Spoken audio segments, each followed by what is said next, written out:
CEO Congress is actually a sister congress to the EMU Congress. EMU Congress has been conducted 5 times. We conducted 2 of the EMU Congress in North Cyprus. And at the same time, we also conducted one of the conferences in Cappadocia. And then the other EMU Congress also conducted in Istanbul, Nişantaşı University. And the last EMU Congress actually was conducted in Macedonia, in Gostivar. And like I said earlier on, the CEO Congress, it's actually a sister Congress to the EMU Congress. So therefore, I would like to thank you all for actually participating in this Congress. And also I would like to welcome you all. And I also like to wish you a pleasant and a happy Congress.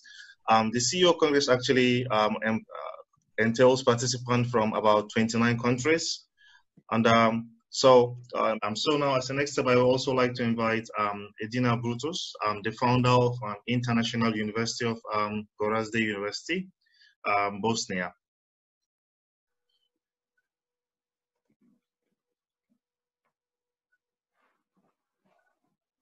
Edina Brutus, are you here? Poštovani kolege naučnici. Saygıdeğer bilim adamları. Izuzetno mi je čast i zadovoljstvo da vam mogu poželjeti dobrodošlicu na prvi međunarodni CEO kongres u organizaciji našeg mladog, ali i nadasve vibratnog internacionalnog univerziteta u prelijepom bosanskom gradu Goraždu.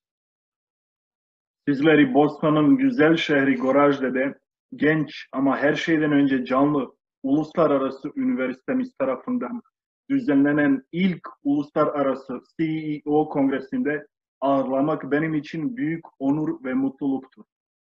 Ovaj kongres koji organizujemo zajedno sa Internacionalnim Vizijom univerzitetom, Bolu, Abant Izet Baysal univerzitetom, Centralno-Azijskim američkim univerzitetom, Istanbul univerzitetom, Nişantaş univerzitetom, Muš Alparslan univerzitetom, Univerzitetom Zapadnog Kipra, kao i Dilkur Publishingom i CEO Takmerom ima jasan cilj da se razmijene ideje, vizije, iskustva koja će nam svima pomoći da prevaziđemo neminovne posljedice pandemije COVID-19.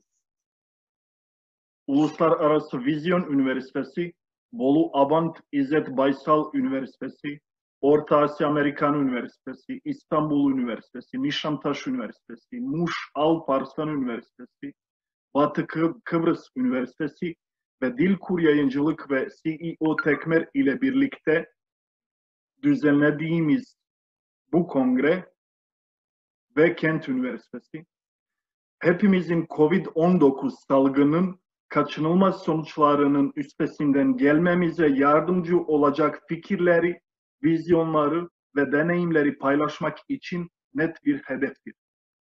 U svijetu 21. stoljeća međunarodna saradnja je imperativ.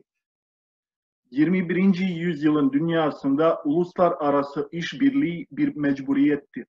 Mi u EU smo ponosni na činjenicu da smo dio novog integrisanog i progresivnog svijeta hrabrih intelektualaca koji znaju da se kroz zajedničko djelovanje svaka prepreka, ma kakva bila, može biti i hoće biti prevaziđena. Uluslararası Gorazde Üniversitesi olarak bizler ortak eylem yoluyla her engeli ne olursa olsun üstesinden gelebileceğini ve geleceğini bilen yeni, entegre ve ilerici bir cesur entelektüel dünyasının parçası olduğumuzdan gurur duyuyoruz. Ovu svečanu priliku bih iskoristila da se posebno zahvalim onima bez čije pomoći ova organizacija ne bi bila ovako graciona, to jest našim kolegama iz Republike Turske na čelu sa cijenjenim koordinatorom, vanrednim profesorom doktorom Muhamedom Abu Bakrom, potom profesoru doktoru Himetu Kardalom, velikim prijateljem Bosne i Hercegovine i profesorom svjetskog renomea, to jest docentom doktorom Muhamedom Nadžijem Efijem, neprikosnovenim organizatorim i zdravstvenim istraživačem. Bu onurlu fırsatı, özellikle yardımı olmadan bu organizasyonun bu kadar görkemli olmayacağı kişilere teşekkür etmek için kullanmak istiyorum.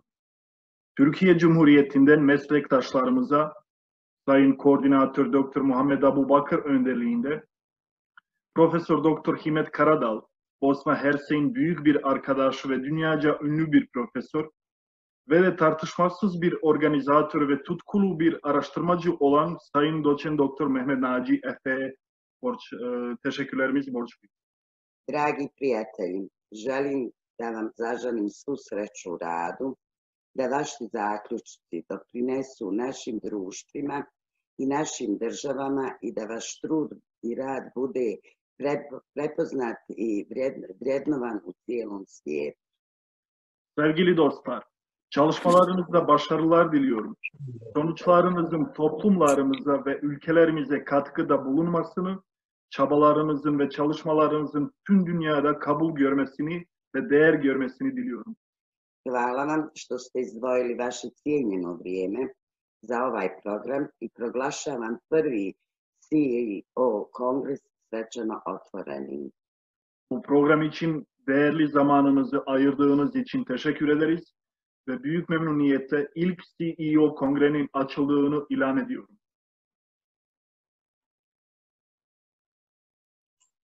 Yeah, thank you very much, Edina Brutus, for your speech.